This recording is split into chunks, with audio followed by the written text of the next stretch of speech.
Бүгүн Баткен шаардык салык кызматы шаардагы автоунаалардын салыгын текшерүүгө майы кызматкерлери менен чогуу чыкты. Рейдтин жүрүшүндө салык төлөбөгөн айдоочуларга протоколдор түзүлдү. 2019 жылкы эме автоунаа салыгын төлөбөпсүз. Азыр сизге административ айыппул салынат. Азыр мен сиздин колуңузга акт жазып беремин. Салык кызматыга өтө шаардык салык кызматыга. Шаардык салык кызматта автоунаанын салыгына эсептеп беребиз, төлөйсүз. 1000 сом административ айыппул салынат, аны дагы төлөйсүз. Сизге атайын чаптамай берилет. Өз коюлгандай машинага чаптамай берилет. Азыр мен сизге колуңузга акт жазам. Автоунаа салыгын төлөө өздөгү жылдын 2-сентябрына чейин белгиленген мөөнөтүнөн кечиктирилген салыктар үчүн жаңы мыйзам боюнча жеке жана юридикалык жактар үчүн атайын сумма белгиленген. Мындан сырткары мөөнөтүнөн кечиктирилген салыктар туум менен эсептелет.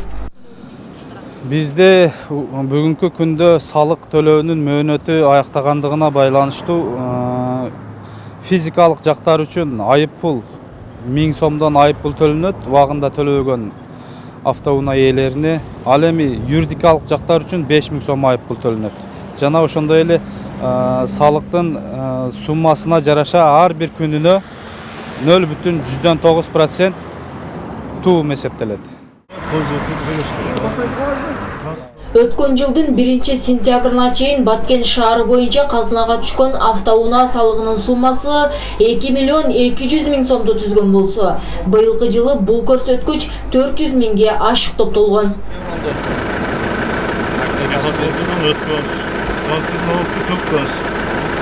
Сизге корешок берет, наклейка, спецнаклейка. Ошону наклейкага жабыштырганга сиздер 2019 жылдын бүгүнкү күнүгө транспорт салыгы боюнча 2,583 миң акча топтолгон. Айырмачылыгы ушул 400 миңден ашыгыраак быйыл салык көп топтолгон айырма. Салык кызматы тарабынан жүргүзүлүп жаткан рейд ушул жылдын соңуна чейин жумасына 2 реттен өткөрүлүп турат. Рейд майы кызматкерлери менен биргеликте жүргүзүлмөкчү. Кошумчалай кетсек, автоунаа салыгы гана эмес, турак жай, жер салыктары да текшерилүүдө.